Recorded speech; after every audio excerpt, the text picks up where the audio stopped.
예수님의 고난과 십자가의 죽음에 참여하기 위하여 전 성도님들이 참여하는 특별 새벽 기도회를 하게 됩니다.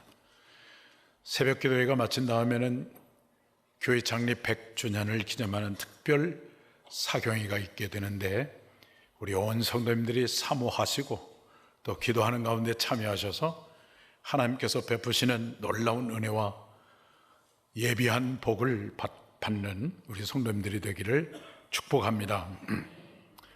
오늘 본문을 보시면 먼저 우리는 십자가에 못 박혀 죽으시는 주님을 볼 수 있습니다. 예수님 당시 로마 제국에서는 십자가형은 매우 제한적으로 실시했습니다. 로마 제국에 반역하는 반역자들이나 도망간 노예들에게만 십자가 처형을 했습니다. 로마의 시민은 어떤 죄를 저질렀을지라도 십자가에 못 박아 죽이지는 않았습니다. 십자가형의 집행 순서를 보면 먼저 죄수에게 납덩어리가 박힌 가죽 채찍으로 채찍을 가합니다. 그리고 십자가의 한쪽 가로 방향의 기둥을 어깨에 메우고 형장으로 가게 합니다. 형장에 도착하면 죄수를 바닥에 눕히고 양손목을 가로대에 대고 대못을 받고 일으켜 세운 다음에 이미 세워진 세로 목에 그 홈에 가로대를 맞춘 다음에 왼쪽 발을 오른쪽 발에 포갠 다음에 발목에 못을 박습니다. 이렇게 매달려진 죄수는 체중에 의해서 몸이 내려갈 때마다 짧은 호흡을 하기 위해서 몸을 위로 밀려 올리는데, 그때마다 말로 할 수 없는 질식의 고통이 가해집니다. 그리고 채찍에 맞은 상처에는 모기와 파리가 몰려들어서 피를 빨아 먹습니다. 그리고 당장에 죽는 것이 아니라 서서히 온갖 고통을 당하면서 죽어갑니다. 바로 우리 예수님이 이렇게 십자가에 못 박히셨습니다. 아침 9시부터 못 박히셨는데 정오까지 무려 3시간 동안 그 십자가의 형틀에 못 박힌 채 신음하고 고통하다가 큰 소리를 하신 다음에 돌아가셨습니다. 주님께서 십자가를 지실 때는 아무도 그의 십자가의 고통에 자발적으로 동참하지 않았습니다. 죽기까지 따르겠다고 장담했던 베드로를 비롯한 예수님의 제자들은 다 도망가고 말았습니다. 이제 십자가에 매달리신 주님을 가까이 한 사람들은 온갖 조롱과 멸시를 퍼붓기 시작합니다. 예수님을 십자가에 매달고 못을 받고 창을 찌른 군인들은 예수님의 옷을 제비 뽑아 나누어 가졌습니다. 일반 유대인들의 의복은 5가지로 구분되는데, 샌달과 머리에 쓰는 두건 같은 터번과 허리띠와 속옷과 겉옷, 이렇게 5가지로 구분되는데, 겉옷을 제외하고 나머지 4개는 그렇게 중요한 것이 아니었고 겉옷이 중요했습니다. 그래서 겉옷을 이제 군병들이 4등분을 해서 나누어 가지고, 속옷은 이제 통옷으로 되어 있고 솔기가 없는 통옷으로 되어 있기 때문에 제비 뽑아서 뽑힌 사람이 가져갔습니다. 그런데 여기에는 2가지 의미가 있는데, 하나는 시편 22편 18절의 이 예언의 말씀을 응한 것이고, 시편 22편 18절 한번 읽어볼까요? 내 겉옷을 나누며 속옷을 제비 뽑나이다 라고 하는 이 예언의 말씀을 이룬 것이고, 또 하나는 그 당시에 옷을 빼앗긴다고 하는 것은 인간의 존엄성이 완전히 박탈당했음을 의미하는 것으로, 예수님의 완전한 수치와 비하로서 가장 낮은 곳까지 낮아지신 예수님의 상태를 상징적으로 보여준 것입니다. 오늘 이 귀한 고난 주일에 십자가를 바라보면서 십자가의 의미가 무엇인가를 볼 필요가 있습니다. 십자가의 의미가 무엇일까요? 첫째는 사랑의 십자가입니다. 이 세상에서 다른 사람을 위해서 자기 아들을 죽음에 내어줄 아버지가 어디 있겠습니까? 그러나 하나님 아버지는 자기의 아들을 죽음에 내어 주었습니다.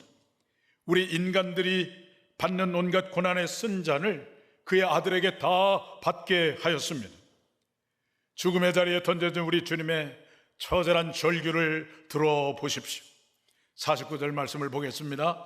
제9시쯤에 예수께서 크게 소리질러 이르시되 엘릴 엘릴 라마 사막다니 하시니 이는 곧 나의 하나님 나의 하나님 어찌하여 나를 버리셨나이까 하는 뜻이라 그랬습니다. 주님께서 절규합니다. 하나님 하나님 어찌하여 나를 버리셨습니까? 예수님이 공생애를 막 시작할 때 요단강에서 세례받고 물 위에서 올라올 때 성부 하나님께서 직접적으로 증언하셨어요. 이는 내 사랑하는 아들이요 내 기뻐하는 자라. 이렇게 증언했음에도 불구하고 이제 십자가의 죽음을 당할 때는 그토록 사랑했던 하나님 아버지가 그의 아들을 완전히 외면하는 것입니다. 어찌하여 나를 버리셨나이까? 그러나 그런 아들의 외침을 외면해야만 하는 그 아들을 보내신 성부 하나님 아버지의 마음이 얼마나 찢어지는 아픔이었겠습니까? 그런데 그런 엄청난 아픔과 고통의 대가를 지불하면서도 사랑하는 아들을 죽음의 자리에 내주어야만 했던 이유가 무엇일까요? 그 이유는 오직 한 가지입니다. 바로 오늘 우리를 사랑하기 때문인 것입니다. 그래서 십자가를 바라볼 때 사랑의 십자가로 바라보는 것입니다. 우리가 주 가운데 고통하고 신음하고 영적인 어둠 가운데 사탄에게 종노릇하다가 영원한 지옥의 심판을 받는 것을 원치 않으시고 이 땅에서 영생의 복을 누리는 삶, 그리고 장차 저 천국에서 영원히 주님과 더불어 왕노릇하는 삶을 살게 하시려는 그 놀라운 하나님의 사랑 때문에 독생자 예수님을 십자가에 내어준 것입니다. 그래서 사도 요한이 이렇게 외쳤습니다. 요한복음 3장 16절 다 같이 보겠습니다. 하나님이 세상을 이처럼 사랑하사 독생자를 주셨으니 이는 그를 믿는 자마다 멸망치 않고 영생을 얻게 하려 하심이라. 하나님이 세상을 이처럼 사랑하사, 이처럼, 이는 내 기뻐하는 자요 사랑하는 아들이라고 그토록 사랑했던 그 아들을 죽음의 자리에 내어놓기까지 이처럼 우리를 사랑하셨다는 거예요. 그런가 하면 사도 바울도 로마서 5장 8절에 이렇게 외쳤어요. 한번 읽어봅니다.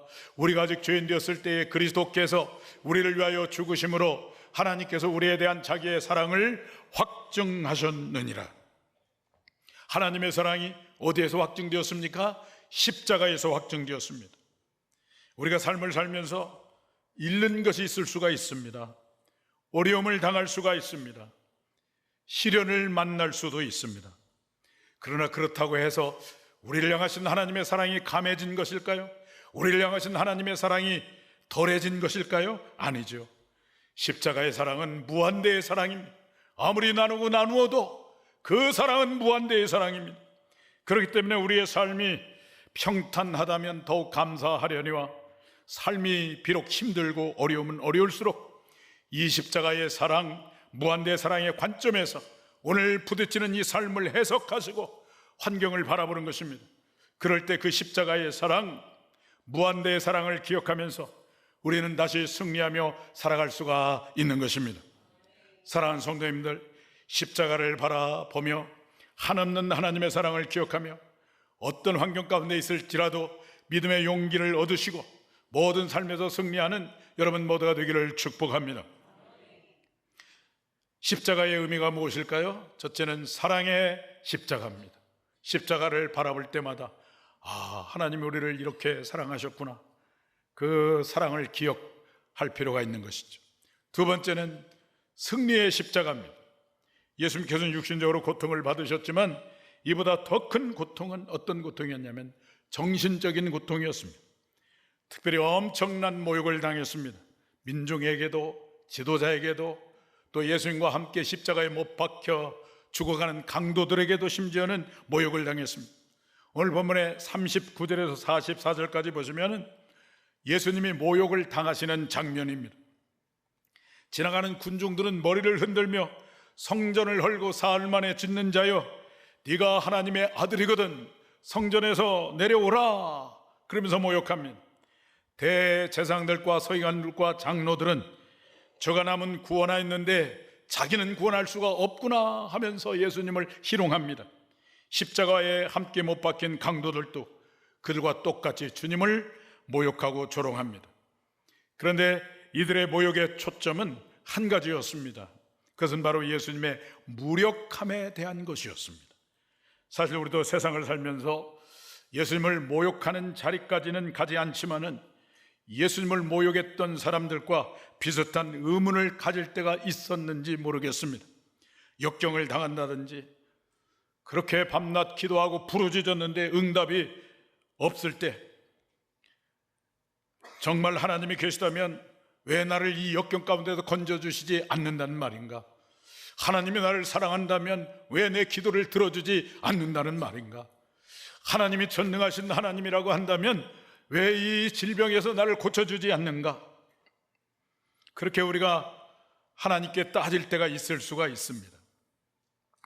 그러나 우리가 알아둬야 하는 것은 우리 예수님은 패배한 것 같고 무력해 보이지만 그 가운데서 승리를 이루고 계시다고 하는 것입니다.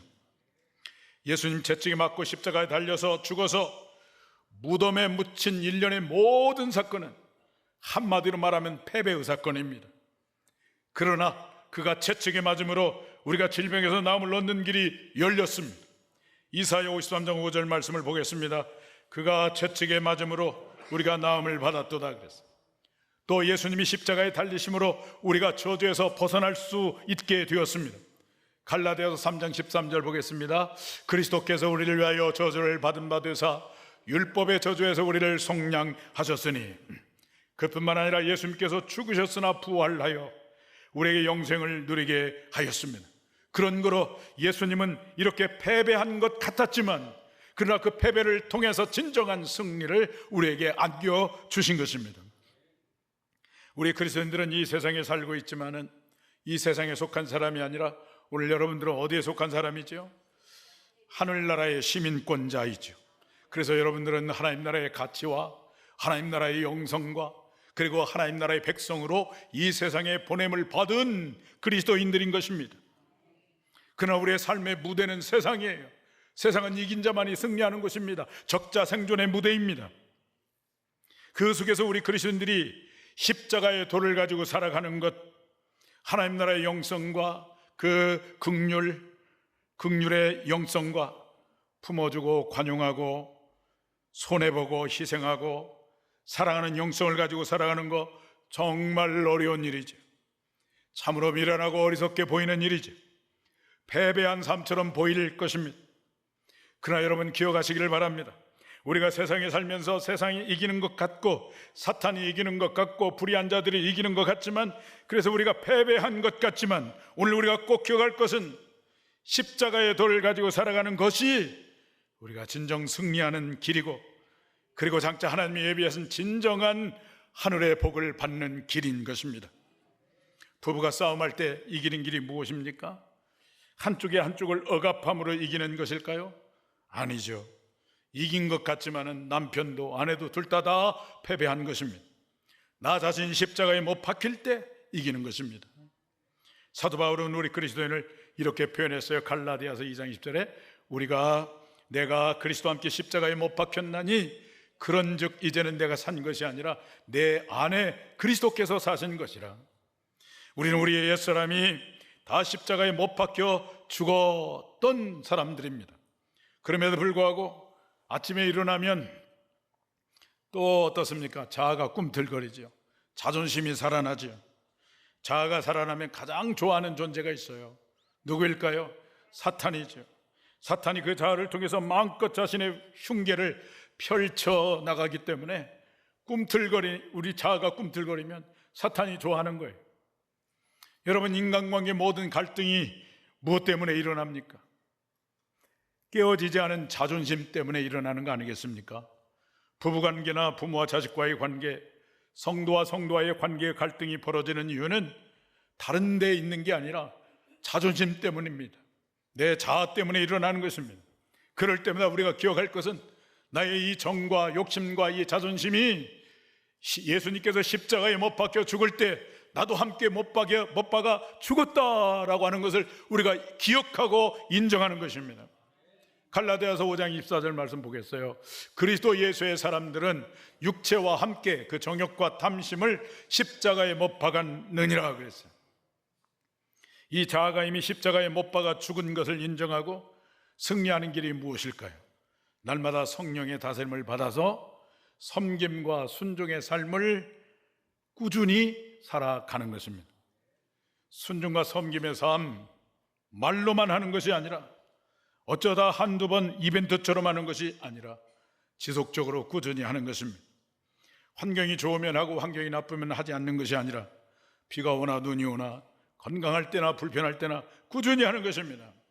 그러면 그때부터 누가 여러분 안에서 강력하게 역사하실까요? 성령님이 역사하십니다. 성령님이 역사하시면 여러분, 우리 어떤 삶을 살아갈 수가 있겠습니까? 연약한 자를 담당할 수 있는 능력이 생깁니다. 사랑할 수 없는 사람을 사랑할 수 있는 힘이 생깁니다. 용서할 수 없는 사람을 용서할 수 있는 힘이 생기게 되는 것입니다. 바로 하나님 나라의 현재를 누리며 살아가는 것이죠. 초자연적인 삶을 살아가는 것이죠. 사랑하는 여러분, 여러분의 삶 가운데 어떤 풀리지 않는 문제가 있습니까? 신음하고 고통하며 어떤 관계 속에서 갈등하고 계십니까? 이기는 길은 한 가지입니다. 십자가에 나의 옛사람이, 나 자아가 이미 못 박혀 죽었음을 인정하시고 날마다 성령의 다스림을 받아서 순종과 섬김의 삶, 이 십자가의 삶을 끊임없이 살아갈 때 진정 승리하는 여러분이 되는 줄로 믿습니다. 이와 같은 축복이 여러분 모두에게 임하기를 축원합니다. 십자가의 의미가 무엇일까요? 첫째는 사랑의 십자가입니다. 둘째는 승리의 십자가입니다. 셋째는 순종의 십자가입니다. 예수님을 조롱하던 사람들은 예수님이 평소에 하셨던 말씀을 꼬투리 삼아서 예수님을 비웃고 모욕하고 조롱했습니다. 성전을 헐고 사흘 만에 짓겠다는 사람이 어찌 이 모양이냐? 이스라엘의 왕이라고 하는 사람이 왜 이렇게 힘이 없느냐? 하나님의 아들이라는 사람을 하나님이 왜 가만두느냐? 다른 사람은 구원한다고 하면서 왜 자신은 구원하지 못하느냐? 그러면서 예수님을 모욕하는 사람들이 자기를 구원하고 어서 십자가에 내려오라 이렇게 유혹을 했어요. 사탄은 예수님의 사역 초기인 광야에서부터 예수님의 사역의 마지막 부분이 십자가의 현장에까지 끊임없이 예수님을 유혹하는 것이 있었습니다. 그것은 바로 뭐냐면 네가 하나님의 아들이라면, 그러면서 스스로 하나님의 아들의 권능을 사용하도록 유혹을 했습니다. 네가 하나님의 아들이거든 이 돌을 들어 떡덩이 되게 만들어 먹어라. 예수님이 전능하신 하나님이시잖아요. 돌로 떡을 왜 만들지 못하겠어요? 그러나 그것이 하나님의 뜻이 아니기 때문에 그 사탄의 유혹을 거절한 것이죠. 사탄이 마지막 예수님의 사역의 클라이막스에서 또 예수님을 유혹합니다. 네가 하나님의 아들이거든 십자가에서 뛰어내려라, 십자가에서 내려와라 그래요. 예수님이 십자가에 내려올 수 없습니까? 한순간에 거기 있는 지도자들, 군인들 한순간에 가루로 다 만들 수가 있어요. 왜냐하면 하나님은 전능하신 하나님이시기 때문에, 예수님은 전능하신 하나님이시기 때문에. 그러나 그것이 하나님의 뜻이 아니기 때문에, 십자가에 죽는 것이 하나님의 뜻이기 때문에 하나님의 뜻 앞에 끝까지 순종했습니다. 겟세마네 동산에서 아버지여 할만하시거든 이 잔을 내게서 지나가게 하여 주시옵소서. 그러나 내 뜻대로 하지 마시고 아버지의 뜻대로 하시옵소서. 그러면서 십자가의 죽음의 쓴 잔을 마셨습니다. 온갖 비난과 조롱을 받으면서까지 인간이 받아야 할 모든 고통의 쓴 잔을 다 받으면서 끝까지 순종하였을 때 어떤 일이 벌어졌습니까? 우리의 주님께서 마침내 권능으로 부활하심으로 말미암아 예수님이 평소에 하셨던 그 모든 말씀이 결국에는 다 이루어졌습니다. 성전을 헐라 사흘 만에 다시 짓겠다, 이 말씀이 예수님이 부활하심으로, 사흘 만에 부활하심으로 이 말씀이 이루어졌습니다. 예수님이 십자가에 돌아가실 때 예수님을 조롱하기 위해서 죄패를 썼는데 유대인의 왕이라고 헬라어로, 히브리어로, 아람어로 이렇게 썼어요. 예수님을 조롱하기 위해서 썼어요. 그런데 예수님이 십자가에 죽으시고 부활하심으로, 그리고 승천하시고 하나님 보좌 우편에 앉아 계셔서 이제는 성부 하나님의 대권을 위임받아서 이스라엘 백성들만이 아니라 온 인류를 하나님 예수님께서 통치하심으로 예수님은 유대인들만의 하나님이 아니라 만왕의 왕으로 증명이 된 것입니다. 하나님은 돌아가신 예수님을 무덤에서 일으키셔서 예수님이 진정 하나님의 아들인 것을 증명해 보여주었습니다. 우리가 이 세상의 삶을 살면서 믿음의 선한 싸움을 싸웁니다. 진리의 길을 걸어갑니다. 그러나 그 싸움에서 승리하는 것이 쉽지 않습니다. 많은 유혹이 있습니다. 적당하게 살아가고자 하는 유혹이 많아요. 타협하며 살아가고자 하는 유혹이 많아요. 사탄은 지극히 합리적인 근거를 대면서 오늘 여러분들에게 속삭이고 있습니다. 네가 꼭 그렇게까지 하면서 믿음 생활을 할 필요가 있느냐? 내가 꼭 그렇게까지 남이 알아주지도 않는데 그런 길을 걸어가야 하느냐? 네가 그렇게 당하고도 바보같이 참고 그럴 필요가 있느냐? 얼마나 합리적으로 우리에게 말을 하고 있는지 몰라요. 우리도 이 세상 속에서 믿음의 길을 걸어갈 때, 순종의 길을 한 걸음 한 걸음 걸어갈 때 그만 십자가에 내려오라 라고 하는 이 사탄의 유혹을 받을 때가 많습니다. 그러나 믿음의 싸움에서의 진정한 승리는 무엇입니까? 끝까지 순종하는 것입니다. 가정의 영적 가장으로서, 교회 학교에서 학생을 가르치는 교사로서, 목장의 목자로서, 어떤 다른 분야의 사역자로서 그 길을 걸어갈 때 가는 길이 험할지라도, 고독할지라도, 보이는 열매가 없을지라도 끝까지 순종하는 것입니다. 다른 사람이 있든 없든, 사람이 많든 적든 끝까지 섬기고 끝까지 한 사람 한 사람을 세워가는 것입니다. 그 순종이 바로 무엇입니까? 십자가입니다. 1866년에 미국의 상선 제너럴 쇼먼 호를 타고 한국의 이 대동강병으로 오신 그 선교사님이 계세요. 로버트 토마스 선교사님. 그런데 이분은 한 사람에게도 복음을 제대로 전도하지 못하고 배에서 내려서 육지로 올라가는 순간에 박충권이라는 사람에게 죽임을 당하고 말았어요. 그런데 그가 가지고 갔던 한문 성경 200권이 뿌려졌어요. 그 당시에는 열매가 없었습니다. 얼마나 허비입니까? 한 사람에게도 복음 전하지 못하고 복음을 전하려고 하는 순간에 죽고 말았어요. 얼마나 허비 같은 인생을 살았어요. 그런데 놀라운 사실은 그를 죽였던 박충권이라고 하는 사람이 나중에 예수 믿고 세례받고 안주교회라고 하는 곳에서 영수가 되어서 전도자의 삶을 살았어요. 박양식이라고 하는 사람이 토마스 선교사가 뿌린 그 성경책을 주워가지고 여관을 운영하고 있었는데 여관 모든 방을 도배를 했어요. 여관에 묵었던 사람들이 그 한문으로 기록된 성경을 읽다가 예수를 믿는 사람이 생겼어요. 마포 삼열이라고 하는 선교사가 그 방에서 묵곤 했었는데 거기에서 박양식이라고 하는 사람이 그 여관집을 조카인 최칠양에게 물려줬는데 그 최칠양에게 전도하고 그가 세례를 받고 전도자가 되었어요. 그리고 훗날에 그 여관집이 그 유명한 널다리골 교회가 되었고 1907년에 우리나라의 평양 대붕이 일어날 때 그 교회가 그 유명한 장대현 교회가 되었습니다.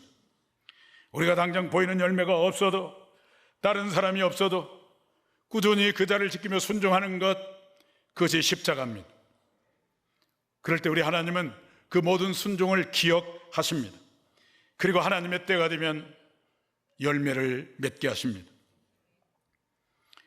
십자가는 순종의 십자가입니다. 감정적인 순종이 아니라 끝까지 순종하는 것입니다. 그 순종으로 진짜 영적 싸움에서 승리하시고 여러분들이 하늘의 하나님께 진정, 하나님께서 예배하신 상을 받는 여러분 모두가 되기를 축복합니다.